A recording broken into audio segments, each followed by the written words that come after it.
Hello mga palangga! So ayan, good afternoon or good noon mga palangga. No? So for today's videos, ang una natin gawin is magawa ng salata or salad. Hindi ito para kay Mayura mga palangga, para ito sa kanyang kapatid. So ayan, may pabisita daw yung kapatid niya. So ayan, nag-request siya na magbigay daw siya doon ng salad. So, pag hindi nyo alam mga palangga, dito sa kanila, basic na yan na pag may mga okasyon or party ng mga kapatid nila, nanay nila, sila mismo din ang nagbibigay ng mga pagkain or may ambag ba talaga, hindi katulad sa atin na paghanda mo, solo mo, di ba?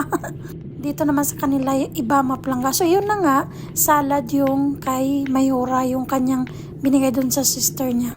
Tapos yung gawin kong salad is Caesar salad lang mga palangga. So habang pinapatulo ko yung ating lettuce, nag-ano na ako ng tinapay dito. Ano ko lang yan siya. Ginupit ko lang ng maliliit mga palangga. Kasi nga i-oven natin to siya.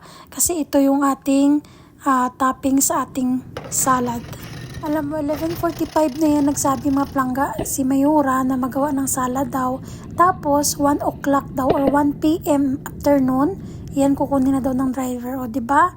Matik lang ba kumbaga? Puti nga lang, salad lang yung pinagawa niya mga palangga.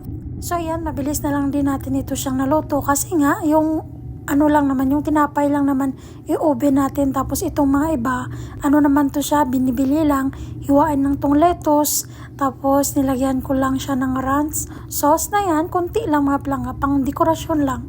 Saka ko ilagay yung mais. So yan, di na puno yan yung na yan, bowl na yan mga palangga, kasi nga, sabi niya for pang-apat na tao lang daw. So, for 4 person lang daw kasi nga, 4 lang siguro yung bisita or iwan. So, pinaka-last na nilagay ko mga palangga is parmesan cheese. So, ayan, di yan mawala pag sa Caesar salad. So, dito sa Saudi mga palangga, ang daming iba-ibang Caesar salad. Yung iba niyan kasi, may chicken pa talaga yan. Yung sa amin dito, yan lang naman yung tinatawag ni Mayura na Caesar salad. So, ayan na naka-ready na mga palangga. Yung extra sauce nilagay ko lang sa labas. Tapos yung kanyang oven na tinapay na yon sa labas ko lang nilagay kasi nga, yun siya, malambot ko. Ilagay na natin. So, next tayo dito mga palangga. May 25 minutes pa ako natira. So, ayan. Magawa muna ako ng pagkain Mayura kasi si Mayura, darating yan siya 2 o'clock o alas 2. So, ayan. Ilang na lang mga palangga, ilang oras na lang. Or 1 hour na lang mga palangga. So, ayan, gawin ko na ito. So, gawan ko siya ngayon ng shawarma mga palangga. So, madali lang mga palangga. Ginisa ko lang yung ating breast chicken. Tapos, lagyan ng Arabic spices. Tapos, yun lang. Timplahin mo. Kung okay na yung lasa, lagyan mo ng sili na powder. Okay na yun mga palangga. Tapos, lagyan natin sa Arabic bread. Nagawa na din ako ng garlic sauce. Tapos, is siyempre yung unang ilagay natin sa ating kubos or Arabic bread is garlic sauce, tapos chicken, tapos yan, na-roll na natin siya. So hindi ko pa yun natapos mga palangga, nagpunta ako dito kasi may kasama pa pala itong aking salad. Ayan, may nagbigay din pala si mama or yung nanay ng amo kong lalaki ng kanin or tabag di charge yung tawag dyan mga palangga, yung kanin na may manok, tapos jeris, tapos dako. So ayan, binigay ko na yun sa driver. Balik na naman tayo ulit mga palangga dito. So, pinainit ko lang yan, pinatoast ko lang konti yan yung ating shawarma. Ayan, pwede na yan siya mga palangga. Hiwain ko lang to siya mga palangga, tapos ilagay ko na dun sa lagayan ng pagkain ni Mayura na pwede siya doon, ilagay sa preheat oven dun sa taas. At saka nakagawa na rin ako sa kanya ng salad mga palangga. So, ayan, everyday talaga yan. May salad yan sa Mayura. Tapos, ayan, mga palangga, naka-ready na siya. May sauce spicy, yung pang-topping sa salad niya, tsaka garlic sauce. So, okay na yan siya mga palangga. Nilagay ko na doon sa taas. Ready na or tapos na tayo kay Mayura. Next naman tayo dito.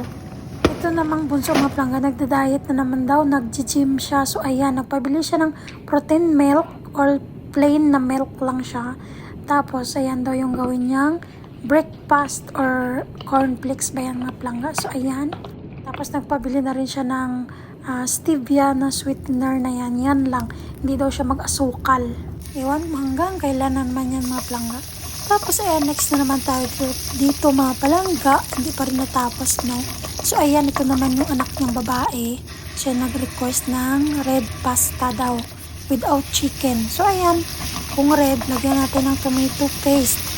So, ayan. Tapos, isa lang natin yan sa sibuyas, bawang. Tapos, pagkatapos, lagyan ng cooking cream. Tapos, ihalo natin siya maplangga para at least yung ating mga spices, syempre, mahalo siya at syempre, malasa. O, diba? Tapos, nilagyan ko lang din pala siya ng oregano leaves na dry. So, ayan. Para dagdag lasa lang maplangga. So, ayan. I-mix lang natin yan ulit. So, para syempre, mahalo yung ating oregano na yon. Tapos, antayin lang natin to siya na makulo. Tapos, ilagay na natin yung ating pasta. So, ayan, malapot na mga plangga. Tapos, ayan, lagay na natin yung ating pasta mga plangga. So, ayan, mikos-mikos ulit para at least lahat ng ating pasta ay syempre ma-absorb ng ating sauce. Pagkatapos, ayan ang mga plangga. Diba yung itsura niya parang macaroni cheese pa yan? So, hindi na siya red pasta mga plangga. Yellow pasta na siya, diba? So, sa paningin ng alaga ko yan, red daw yan. So, ayan, go lang. Red or orange man yan, bala na siya dyan. Tapos, ayan, syempre. Ay, naku, mga plangga, ang gutom ko na sobra. So, ayan, siguro time na natin, deserve na natin naman kumain ng pananghalian, no? So, yung ulam ko ngayon is yan, bagoong with okra, tapos kanin. So, yun lang, mga plangga.